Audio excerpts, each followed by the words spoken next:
Welcome to another episode of Black Boomer Besties from Brooklyn. Brooklyn!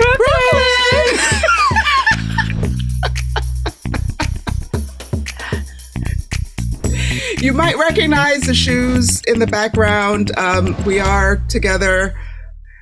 Leslie and I are together. We're in the infamous shoe closet, and it is the best sound quality in her in the house. Expansive home. No, I'm kidding.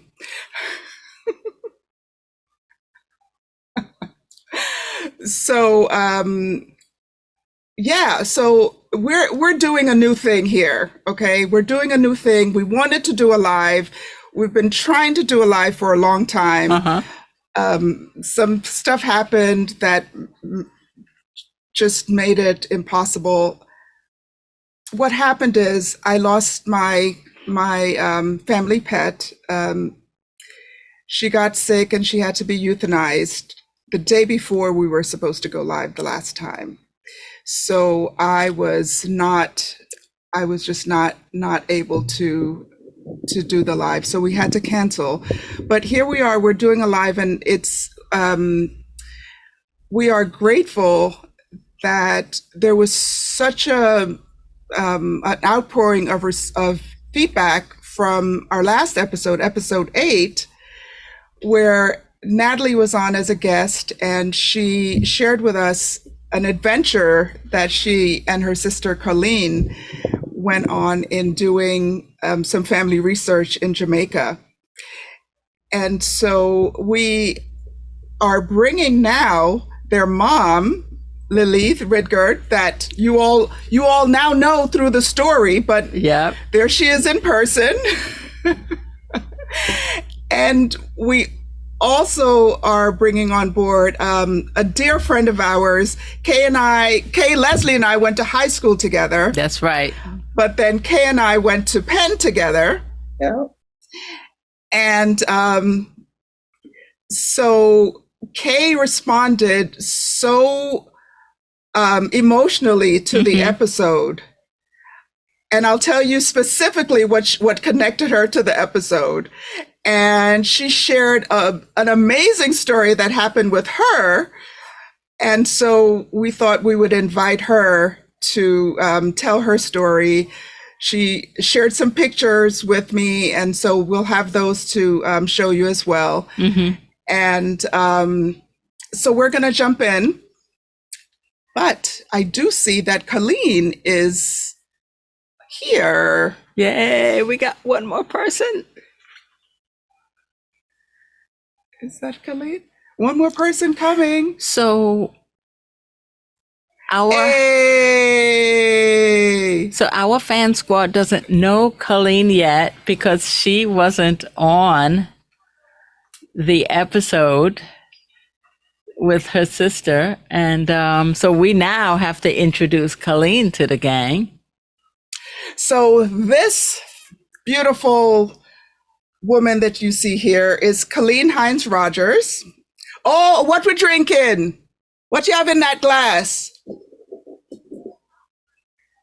You have to take it off mute, Colleen. Take it off mute and tell us what you're drinking. I said secret sauce. Secret sauce. I'm celebrating myself, actually. I passed my proposal defense. Woo! My doctorate today. Oh, that's wonderful. Is this PhD check? This is EDD, but no, as my father just said, I've earned my P, my first letter. A couple more to go. Not the HD, just the P. That's hilarious. Yeah, not done, but first hurdle. Hilarious. Congrats. So the gang's all here. There is a possibility that we will have another guest, but okay, that person is someone that we talked about in episode 8 also. Kate, I invited Kate to be here. Nice. Your cousin that you met on your amazing discovery.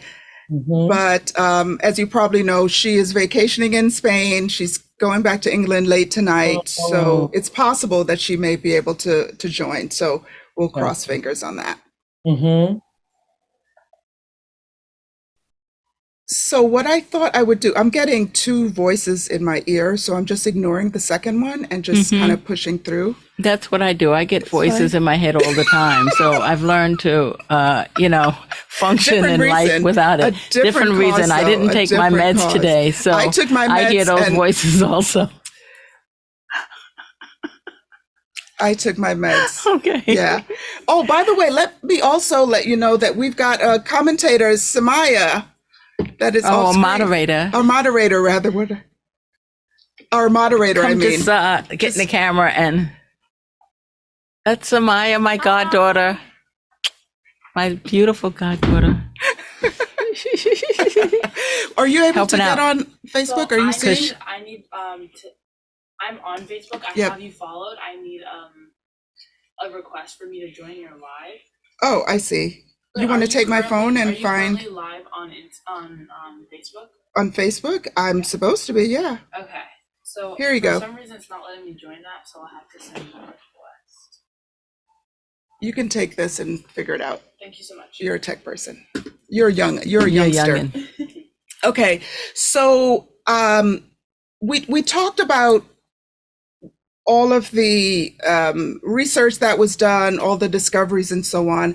I wanted to bring up some of the pictures that you have shared with us and use those as kind of prompts to start the conversation around some more detail about what happened when you were on this journey. And I do have your pictures too, Kay. And I'd love for you to go through those pictures. They're amazing, by the way. Thank you for sending those. They were just kind of so heartfelt. I am going to mention why Kay first connected with the episode. If you remember in the episode, I used the term Coolie Royal. I said Coolie Royal and China Royal. And I was so, you see, the thing that you think is going to be the most controversial, but that is the thing that made Kay connect with the episode the most. Because she is in fact Coolie Royal. She is so coolie. She's coolie babu. She's coolie. What's say Lily? Coolie. Kalu, coolie babu, nyam nyam fish and kalaloo. That's what we used to say. Okay, you're going to need to translate some of that for the rest of us. It's just, I don't want to do that. It's like old time So you kind of like had to be there? you had to be there, and it's also really inappropriate. It's really inappropriate, but I would only do that with Kay because Kay totally understands. She gets it. It's contextualized. It's contextualized. There you Okay. go, Colleen. Thank you. Right. Thank you, Colleen. See, that piece coming in handy already. Yeah, I tell you. I tell you. But yes, in this day and time, probably. For sure. So I'm going to share my screen and then bring up some pictures. Let's see. Here we go. Share screen. These are the pictures that I got from Kay. Kay, the lady that's there. This is her family, her picture. So this is my grandmother, my mom's mother, in the upper right. And that's her also on the left picture. She's on the right, an older person. And that is her first cousin on the left. And the thing that's great about these two, their moms were sisters.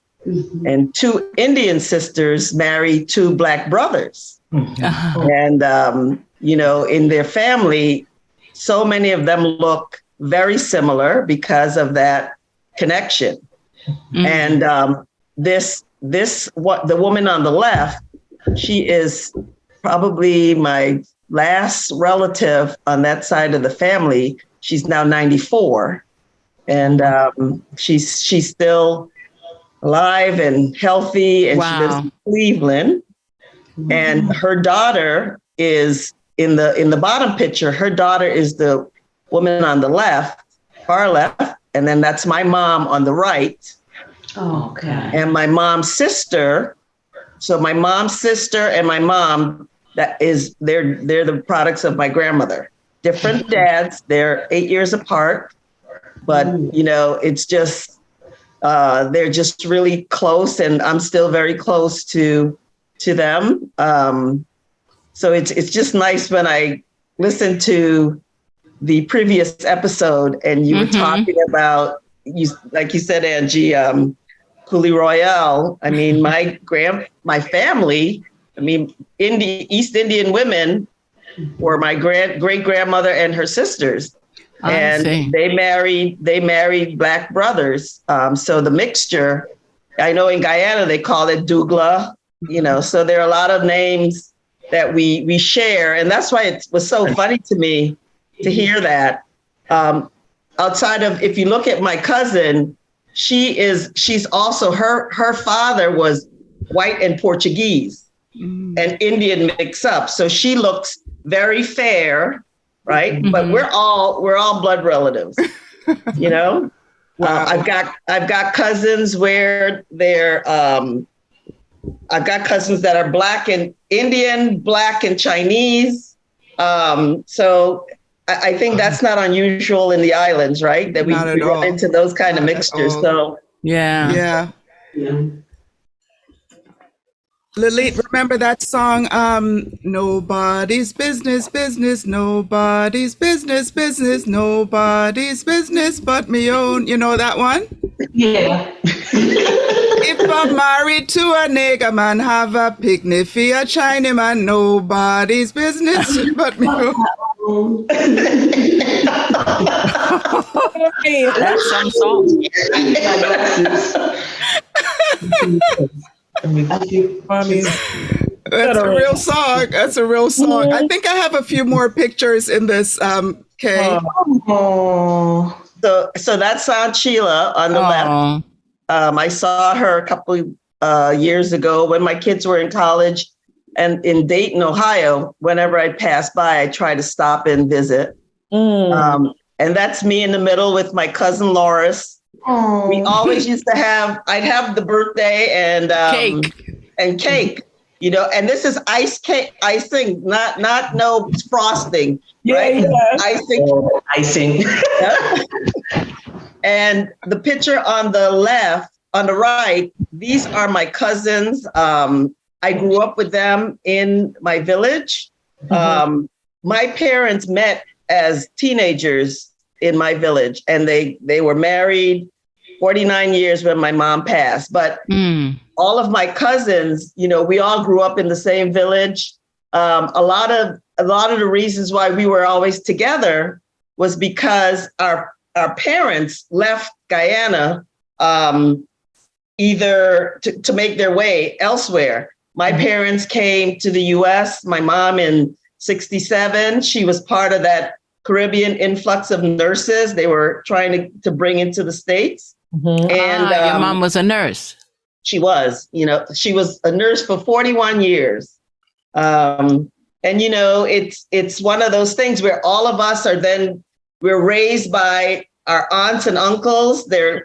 So if we were going to the airport to send somebody off, right? That was a big excursion. If you remember, everything was an excursion back home, right? So we all went, and we didn't live in the city. We lived in the country. So you had to cross the river, get in a bus or whatever to take you to the airport. So can you imagine, with all of these kids and the grown-ups and the luggage, what it was like to get there? Okay, I have a similar picture. I wish I could find it. Everybody dressed up when my cousin was coming to America. Michael was coming to America in our finery. Yes. Suit and tie.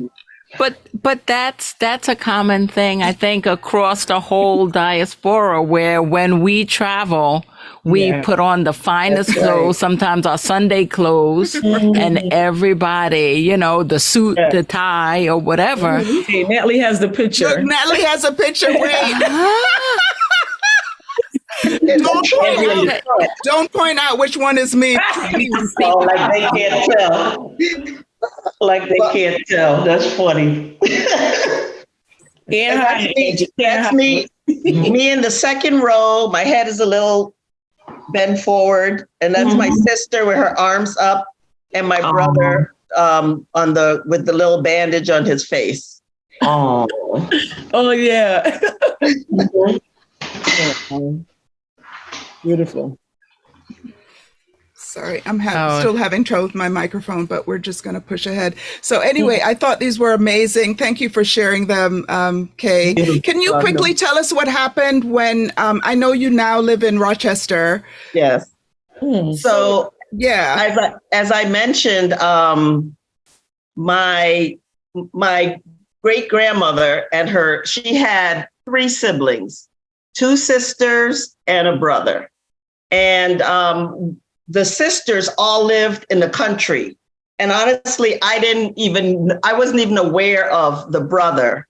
And, I came to Rochester in 1987, and I got married, and I was living here, and my husband was out of town, but my sister had come here to be a nurse, a traveling nurse. And she met these other nurses who were Guyanese, and she introduced me to them. So there was a party for the Guyanese Independence Gala, and I went by myself. So during this party, they had a live band, and they were really good. So while I was there, I was pretty much sitting by myself a lot. And at one point, they introduced everybody in the band. And the owner of the band was Guyanese, and they said his name was Paul Chetty. Well, I knew that my family on the Indian side, their name was Chetty, but I didn't really know, if he was. I didn't know any relationship to him. So before I left that night, I went up to him and I said, my family's Guyanese too, and my Indian side is Chetty. And he said, well, okay. So we started but when I left Guyana, I was 11. So the 2 things I remembered about the Chetty family, when I was young, my grandmother took me to a funeral for this woman named Mavis. So I told that to him, and he goes, oh, Auntie Mavis. I'm like, okay. So then I said, the only other thing I remember from the Chetty side is I know this guy named Neville Chetty. He goes, well, my grandfather was Neville Chetty, but he passed on, right? I said, well, no, the guy I know is still alive, right? So, but, to have 2 things. So I said, well, let's exchange numbers. So this is like 12:30 at night. So now I can't sleep because I got to find out if my mother knows anything. So I called her first thing in the morning, and I told her I met this guy named Paul Chetty. His mom's name is Rita. And she goes, oh, yeah, I know Rita. You know that he is the descendant of the brother of my great grandmother and her sisters. Oh my And so he married an Indian woman. His family is all Indian, but ours. And I never knew that they existed other than those 2 memories that I had. Wow. And I met somebody, we were both about, 27 years old. And that was the first meeting What I had. a small world. That's crazy. That's incredible. But it was. So it was really, that was special to me. And, it's just one of those things, you just don't know all the connections. Yeah. But it was really a good one. Yeah. It almost seems like you were meant to meet, Yep. Of all places. Yeah, in Rochester. Shoot. Love that story. Love that story. Thank you, Kay Moore. Kay Moore Benjamin. I have to stop. Jim is going to get mad at me because I never call you by your married name. I was always Kay Mo to you. Kay Mo. Kay Mo. Kay Mo. That's because we knew you when. Yeah. That's right. So, let's see. I don't know if I can move that picture over. I can't, I won't try to edit it now. But anyway, so this is some footage that I got from, I think some of these were from Colleen, some of these were from Nat. So if you would tell us what was going on. Look at Nat's face, man. I know. But look at those old papers also that she's looking at. Right. Right. We were at the records office in Spanish Town. In Jamaica. Yeah. And this is Angie. Mm-hmm. so the picture to my left is my mom, then Kate, myself with the squinch up face, and the archivist that was helping us. Picture in the middle, I'm not sure whose hand. That may have been our cousin Hopeton's hand. In that, he also was there. And the picture to my right is Kate, Colleen, our cousin Hopeton, myself, and my mom. And that was the trip that Kate joined us on in Jamaica. And we were going to explore. And what were we looking for specifically? Something specific, or were we just digging? I think we were just being nosy, as you know. I mean, we were. That's the key to finding out all of these things. It's like being nosy and exploring different leads and things like that. You pick up nuggets and you don't know the significance of them until later. Right. So I think we were just looking for any additional information that we could find or that they could help us find. This was also earlier in our search. So this is prior to us knowing about Richard Dunn. And we did know Richard Dunn because we did speak to him. I'm not sure. Now that you say if we were looking for something specific, Colleen, I don't know. This Andrew should have a picture too of us actually on the land where our ancestors were. Yeah. I know we were just trying to pinpoint, see it, right? We heard, we must have heard about it at that point. We knew about Mesopotamia, so we went to try to find it. Remember? I think right. Does. Yep. Now, what's the significance of Mesopotamia? That is the name of the plantation that Richard Dunn did his research on, and also where I remember now. Traced, my mom's, one side of my mom's ancestors too. Yep. The Ridgard side. Yep. Yeah. I'm okay. Grandfather. What's the next? So, Lily. Yes, Lily, ma'am. let's come on in here. Come up. Yeah, you guys have a big space echo going on. Come on up here. Unless she sits on my lap, it's not. Try to get her own chair. I got her in a chair on cushions and everything. Oh no! So I wanted to know, Lily, like how did all of this feel for you? This is your family. This is, Colleen and Natalie are once removed. This is new stuff, old stuff. When Kate came, and you are the one who had the connection to the people. The old people were still in Jamaica. How did that feel for you? See, my grandfather's brother, who was my Uncle Phil, he played grandfather to me because his brother, who was my grandfather, had passed away when he was a young man. So he substituted as my grandfather. And he told me the story about how my grandfather died in his sleep, And then I was really attached to him. He became really a part of my soul. That's Uncle Phil on the mule. Yeah. I used to visit him very often because we lived in the same district.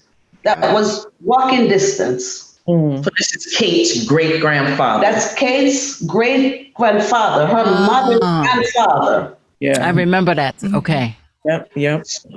So her mother's grandfather and my grandfather were brothers. Right. Okay. Okay. So I grew up with my Uncle Phil, and his children were much older and they had moved on. They went to England. They were born in Jamaica, but they went to England. Some, well, her grandmother. Her whole stream went to England. Kate's grandmother went to England. Her mother was born there, and then Kate was born there. Yeah. Right. Kate's mother, but Kate's mother had Now, siblings. let me just ask again about this came up with our prior podcast where the people from Jamaica went to England around that time to, what was the name of that migration? Windrush. Windrush. Yeah. So this was I see. So Windrush is what they went to rebuild England. took them. You know, so England had influenced Jamaica. Let's say they owned Jamaica at the time. Yeah. So at the time, we thought England was our motherland. That's what we used to call England. Wow. It's going to crazy. England was The going motherland. to the motherland. Yeah. Colonialism, man. Yeah.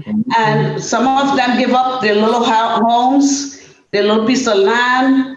And I've had family members who give them money just for the trip, The passage. Yeah. just for the passage on the ship to go to England. They never return. So the people that went on the ships, you never saw them again. Some of them would write back, you know, not often. So we thought this was like to eternity. We thought they once they had the funeral. Everybody would dress up and we tried to go as close to them as we could, whether to the house, who could go to the airport would go to the airport to see them off. At this point. And you would cry, and it's almost like having a funeral when they leave. I was just thinking, it almost sounds so Surreal. like you might never see them again, and you don't even know if they would make it safely, you know? Like they would just go off into the distance. Yeah. Exactly. Oh my So God. some would write, some could not read and write either. So we barely hear from them. Anyway, they went and they work, and some of them died there. Some relocate to Canada, some comes to the United States, and that's how the family line just move around. So, and of course, people didn't have the mobility that they have right now, so it was like, there was no plane. people are not coming back to visit. Cell phones and, all the things, right? Technology. It was only the ship, no airplane, no aircraft. Right. You know, In those early. I mean, there were aircraft at the time, but they were used for military and so on. Yeah, you didn't have access. Passengers traveling back and forth. Yeah. So when I knew of my Uncle Phil's children, there were 2 of them left in Jamaica. And I knew one and her children. One of his sons gave me my name, Lilith. Oh, wow. And then he traveled, he came to the US. If I see him, I would not know what he looked like. I never met him when I was old enough to remember his face. Yeah. But my mama said he would come up to the house every day. He would make sure he come up there just to hold me. And he would ask her to give me this name, Lilith. So she gave me that name. Wow. He has a grandson right now in Maryland somewhere. On my Facebook, Jonathan. And his sister Destiny. And his sister Destiny. They're in Maryland. I saw. And actually, when I had made that page, Ange, about the Ridgard family tree page on Facebook that I was telling you about, Destiny was one of the ones that replied to that page, and she had posted a picture of her grandfather was in the picture as a young man, but the picture was Uncle Phil, his wife, which they call Miss Mag, her grandfather, which is the one that gave mommy his name. Is that her name? Her grandfather, Newton. Was Newton? Yeah, that's her grandfather. Yeah. Kate's grandmother, and it was the other sister's wedding. Yeah, burial. So when I saw that picture, I asked mommy, remember I told you there were, referring, I'm like, is this Uncle Phil that you all been talking about our whole life? She's like, oh my God, yes, that's where you get this? So that started it. And then I heard from Louise and then Kate. Yeah. And, all of that stuff. So, but Nat, this is what tells me the importance of just the oral tradition of families just talking about their families. right. What has happened a couple of times in my family is that when there have been painful experiences in the past, people opt not to speak about them or speak about, and move on, especially if they are doing better now. But the importance of this oral history and oral traditions and things like that remain so strong. Here, names that you've heard about as a child, they come up later on, and then you're like, wait a minute, is that the Phil or is that the Nate that we heard about? Or in Kay's case, it's like, wait a minute, I know that Chetty's that name. I've heard of that. Yes. If people stop speaking about their histories, good or bad, we wouldn't have the ability to recognize kin. Yeah. Exactly. Yeah. And it goes on through generation. Right now, what we're doing will live on through generations to come. Forward, yeah. Or grandchildren, great-grandchildren could see this film. This is the story that comes with it, and the face that comes with the story. Exactly. So how important this can be eventually, over the years to come. Right. And all you need is one person, to be honest, and I think luck has to be on your side too, in terms of, when I started becoming interested, and maybe I was always interested in the stories, and thank goodness we have a mother who talks a lot. Yeah. Right. She's not afraid. Right. Not afraid to share stories, overshare, Well, and repetitively, and to talk over and over. Yes. Yeah. But you know what, too, Colleen, you're right that mommy is that way. But then on the other side too, grandma, our father's mother, Angie's mom, was that way also. Yes. With the names and the pictures and who, whatnot, and who where, stories and the, just bringing that stuff to light so that. That's a picture. So that if we heard these names again, we knew them. Exactly. It's like when you jump on them. The last episode, and I said, "Oh yes, Papa's sister, Aunt Minette." And you have her middle name, and Grandma has her middle name, and she's like, and Jassy has her middle name. It's like little pieces, nuggets that we can recognize. Same with my mom, but we're fortunate on both sides, because if my grandmother didn't talk, we certainly wouldn't get it from my dad. I mean, exactly. It's not as no, that's not true. He tells stories, but I mean, hers were very much animated. You you didn't have the whole thing. Drag it out of her. You obviously had to listen and sit down and be still, which is hard for, I think, young people. So that's what I'm saying. You only need one person to have that interest and the luck that needs to be on your side. We have been fortunate and blessed to have folks in our family who have lived long enough. For that intersection to happen between our interest and their stories.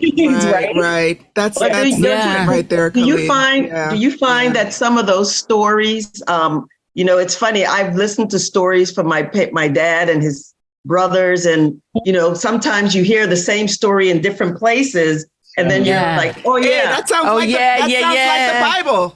That's like the Bible. It's fine. That's the way it happens. Yep. Right. And I used to think my dad was telling a lie, because it's like I couldn't imagine that really happened. Some of the stories were so funny, right? And but that it also gave you a view of what it was like to live in your village. Yeah. Oh yeah. Right. So it was so different.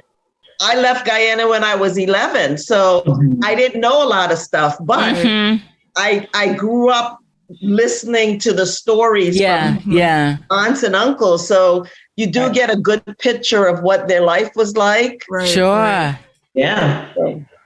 And this is something that I speak to Ernest about. I mentioned this earlier that, our granddaughter, Aiden, now is 6, and he has the richest stories of growing up in Ghana and the education system and his experiences of, raising chickens in order to sell the eggs to buy soccer cleats and, different stories that she would just grab onto, a world that I could not even imagine, you know, how he came here and the things and what have you, that a 6-year-old would just listen and marvel with. But I am going to take your suggestion, as you said, you know, I'm going to start recording these stories so she can hear it in his voice. Yes. You know, Absolutely. I listen to these stories and my eyes are widened. I mean, me, the Brooklyn girl, is like, I have no experience with these things. You know, climbing the mango tree and the biting gnats attacking him as he climbed up, and he fell and hurt his neck, but wouldn't tell his mother because he didn't want to get in trouble. What about the iguanas and all the other animals that? Yeah. No, we live really some wild lives when you think about it. I mean, Yes.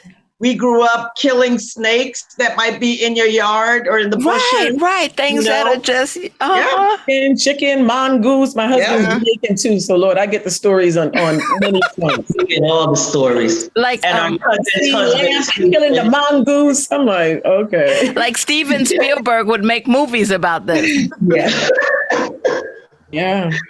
We always joke that our husbands, don't let them get to telling their story. My husband's from Trinidad. Colleen's husband is Jamaican.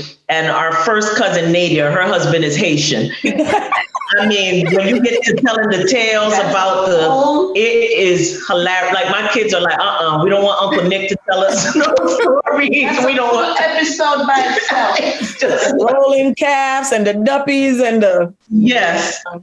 But you know what? Kate and I had this Uncle Phil in common. Right. She reminded me of him when I first met her. Really? Brought his daughter's ashes.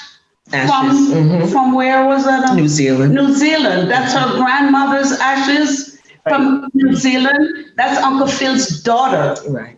brought her back home. And put the ashes on the grave of her grandmother's parents. And we had a ceremony there. That's incredible. You did That's share incredible. And it was so wonderful. It really was. Yeah. And I think for Kate too, the funny thing, when we took her around, and I remember I told you she met Miss Lucille, who still lived on the same road as Uncle Phil. Uncle Phil's the property that they used to live on. And what's the man's name? Caswell. Right. He's the one who had dug her great grandparents' graves and that sort of thing. And he was with us, and they were helpers to Uncle Phil's family. But everywhere that we went in Jamaica, you know, that side of town, when mommy would say, "This is Uncle Phil's great granddaughter," and they're like, "Oh, no. She looks. Oh, you look like your dad. Wow. You look like that." Oh, and you know, her so grandmother used to comb her hair to get to hear all that story straight from those people. And just a sense of belonging, right? You go to this place you've never physically been, but you hear about it, of course, through your grandparents, and then you're there, and then people are telling you, oh, how much you resemble your family. And, oh, yes, man, you look like one of, you know what I mean? Like so embracing and just, yeah, like Kate would call it a blood bond. Like you just bond. Yeah. We have pictures with Kate. Do it the funeral. I have a few other pictures here. Oh, look at us. Yeah. That's us on the beach. Yeah. That's Kayla, Aiden, myself, Kate, and Mom. Yeah. And then this is us with Richard Dunn. Oh, yeah. He was wonderful. In Philadelphia. I have more, but I didn't bring them in. Yeah. Oh, it was really nice. Really, really I think I have one. I sent one to you with Colleen when she went to visit him in Massachusetts too. But yeah, it was just a great experience. And then also to expand on that, which we didn't really get to touch on, we touched on it the first time we spoke about it, but not the second, was that we ended up doing our Ancestry DNA. We had bought Mom a kit for, I don't know if it was Christmas or something, and she did hers. We got my dad to do it. I did mine, and Colleen did hers. And even meeting people through that, that you know, it's a lot of people who were adopted and they're looking for their natural family. Yeah. And things like that. And you know, we've really been able to kind of expand our family in that way, right? We've met cousins who were adopted, and it's like, no, you are actually our one cousin, Don.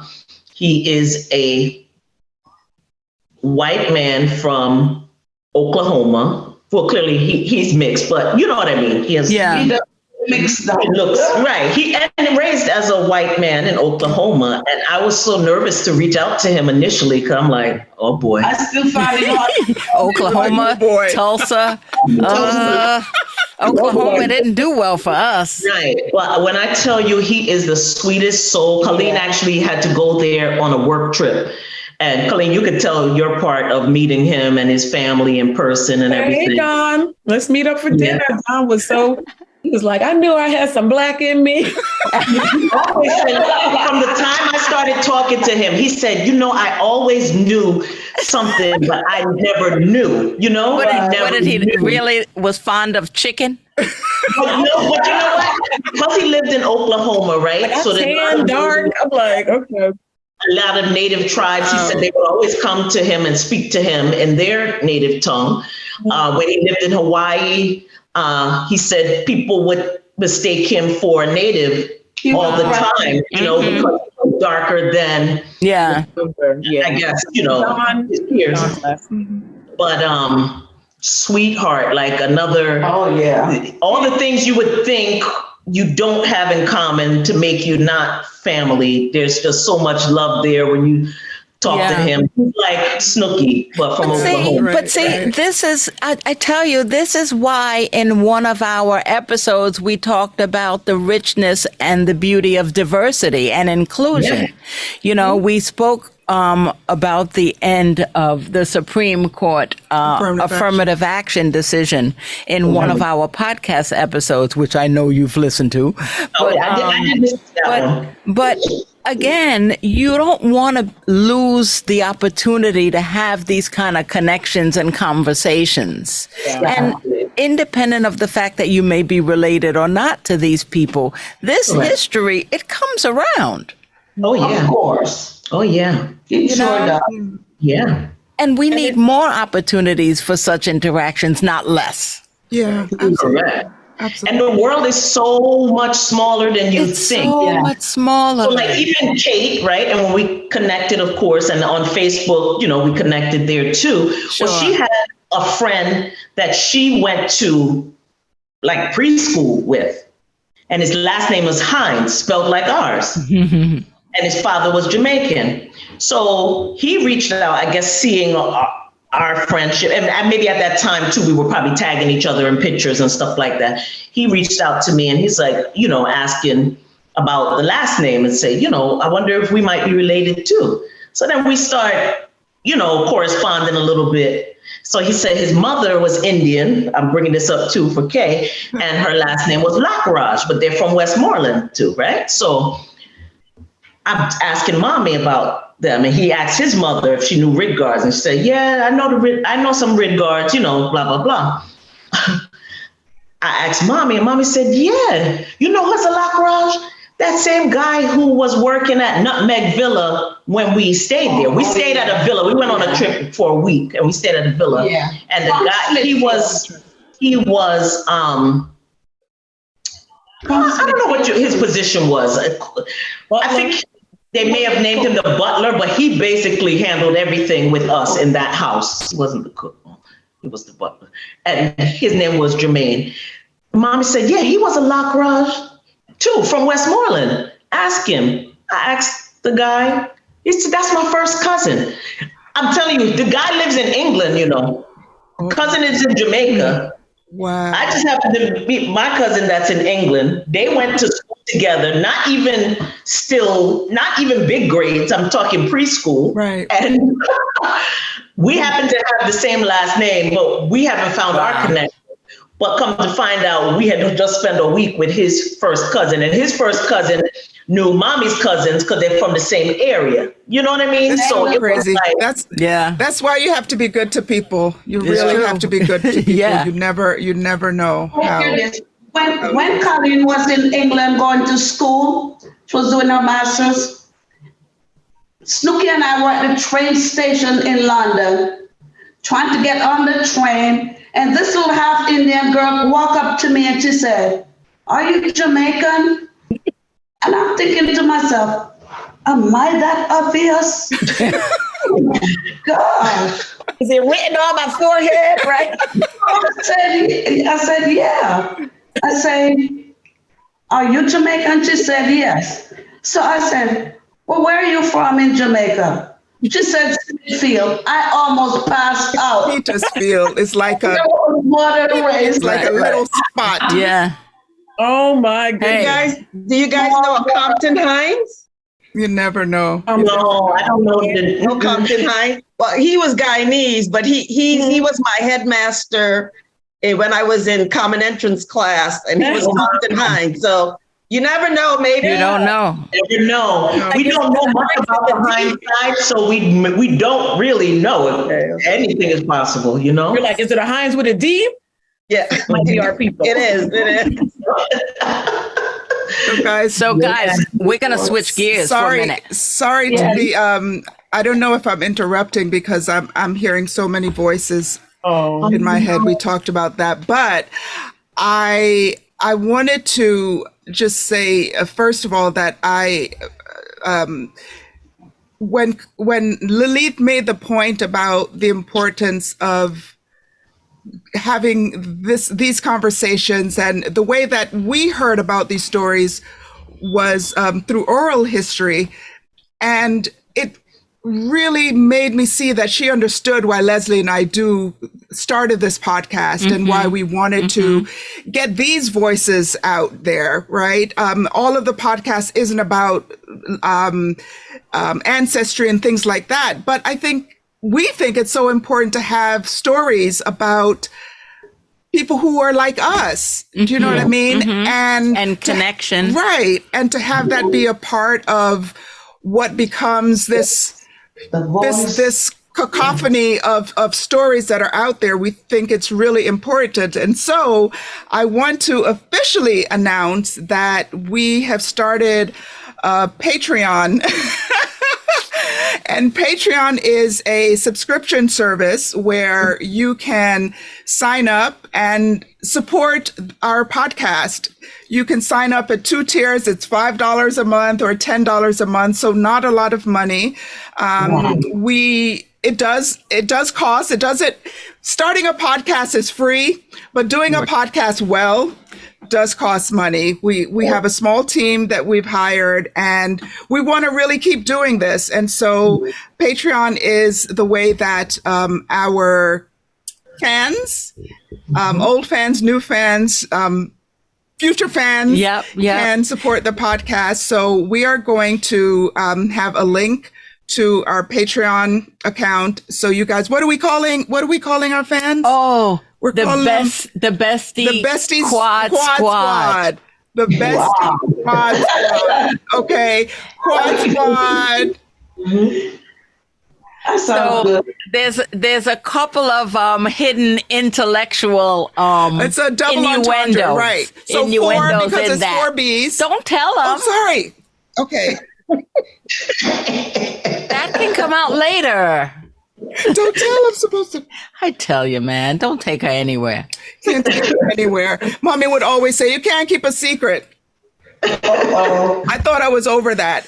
But anyway. But we're getting a lot of feedback and we have a lot of support. And one of the ways that we know that we can continue going and continue what we're doing is to have people subscribe, and for a small amount, it's either $5 a month or $10 a month.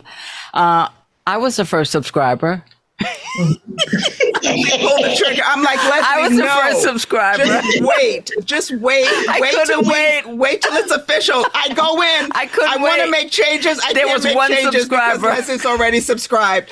We would appreciate your support. It's not mandatory. We'll still be here if you don't subscribe, but it would just give us another level of support and help us out to bring as much good content to you. And it's interactive too. We can, get feedback and all of that stuff. And so at the $10 a month level, you will get access to lives like this, to extra content when we have guests, for example, or when we have a particularly interesting conversation. All of them are, of course. We'll have Maybe photos merch. and we can go deeper because when you post things on the podcast, you have to indicate whether there's any language that is, so, but on our Patreon, when we have subscribers, we will have Let it behind the loose. scene. We'll be a little freer. We'll be a little freer. and you guys have access to bloopers. Right. Oh my gosh. We've got plenty of bloopers. But you guys have shared so much and you've made it so enjoyable to listen to stories like this. I save some when I'm walking. I walk a lot, like 2 to 3 miles some days. And I'm laughing as I'm going down the street. I know my neighbors probably think, what the heck is she listening to? But no, it's been a lot of fun and it's been very informative. So it's well worth it. Thank you. Thank Kay. you. We love your feedback. So you'll be hearing a little bit Sure. more about Patreon, and we're actually closing out season 3 today. So you got to listen out for season 4. We're planning that now, and And if you head over to Patreon, there is a poll that we have set up there to get your feedback on what should come up next. So go on over to Patreon. Spell it, Ange. Become a subscriber. Pardon? Spell it. Patreon. Okay, thank you. Okay, I was like, Patron? No, Patreon. Patreon. Patreon. She said Patron. And you can find us Black Boomer Besties on Patreon. Patreon, got it. That's what you're drinking, Colleen? Yeah. That's the No, I wish. I need a refill. It's empty. Well, I think this is a wrap. I think this is a wrap. Thank Okay, you, so this guys. has We been appreciate another you so episode, much. a live episode of Black Boomer Besties from Brooklyn. Yes. Love you, aunties. Love you, ladies. Bye. Nice to meet you. Thank you, guys.